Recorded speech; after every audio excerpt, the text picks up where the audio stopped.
Hi, it's Tim Hagen from Progress Coaching, and welcome to another episode of Coaching Conversations.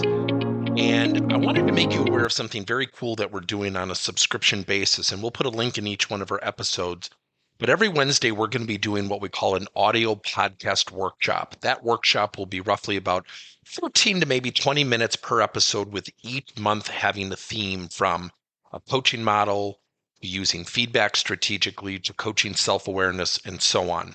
So if you could, look in the body or in the content description of each episode, and you will see a link where you can join this subscription. These are literally 4 workshops every month, teaching specific strategies to address a particular area of workplace coaching, as it relates, again, to things like awareness, motivation, teamwork, and what have you.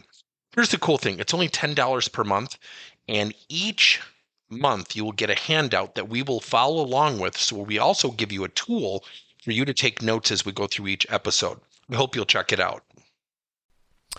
I think the 5th area of emotional intelligence, social skill, which is the proficiency in managing relationships and building networks, an ability to find common ground and build rapport. Let me share something with you that we did at a company, and it's a 4-step process. You are free to email me. I'd be happy to send this to you. And it was team coaching. And I was working with a client, and I was talking to the president of the company, and he said, we've got this proposal for team development. And it was a pretty elaborate proposal by a competitor, good firm. And he said, do you think you could help us? And I said, sure, I'll do it for free. I'm already here enough. And I said, what are you trying to do? And he went on in this laundry list of cooperation and better professionalism and all these things. And I asked a fundamental question. I said, how well do people from across departments know each other? And he looked at me stunned. He goes, probably not well. We're growing. We're hiring people like crazy. And I said, well, I'm wondering if there's a different tact. Would you be open to it? He said, sure. So I put it up on the whiteboard, and he eventually approved it. And the first thing that we did is we got people together from across departments. And you had to sit down with someone you didn't know and interview them and find out 2 unique things about them. And then you had to stand up and you had to present it. A couple fundamental things just occurred. One, you got to really listen because you got to present it. Let's be honest. Do we really listen to each other? Typically, no. We're thinking about what we want to say or what we're going to rebuttal when people are talking. But in this case, you got to really listen. So they get up, and there's a lot of humor and fun, and then all of a sudden people find out, hey, we've got some things in common.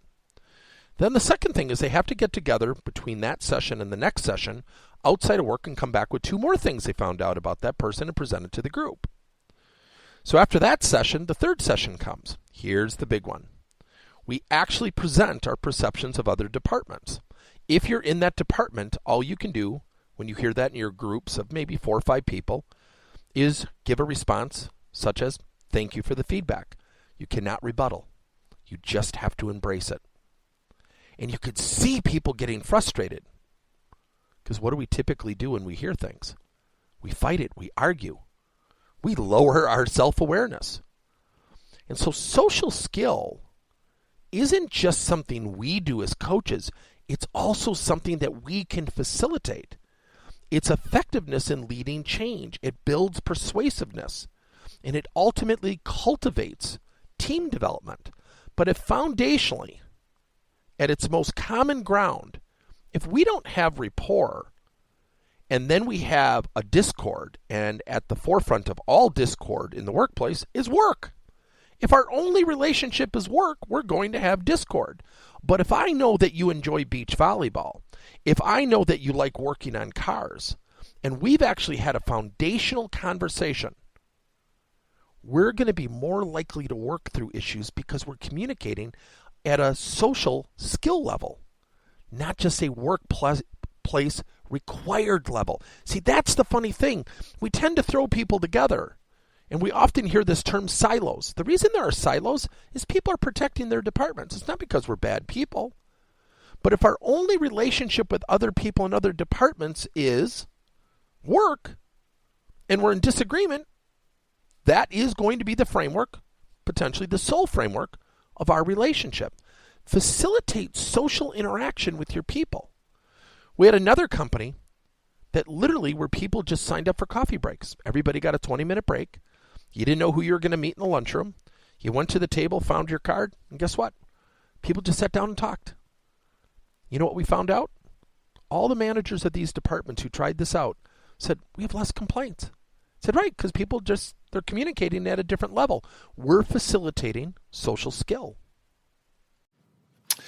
Thank you for listening to another episode of Coaching Conversations by Tim Hagen and Progress Coaching.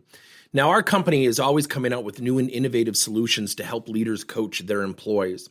And recently, we just created a new service called Coach to You, where leaders can pick and choose topics and assign 7 to 21-day programs for employees to learn and, more importantly, apply actions and then reflect and share what they're going to do going forward as a result of the learning.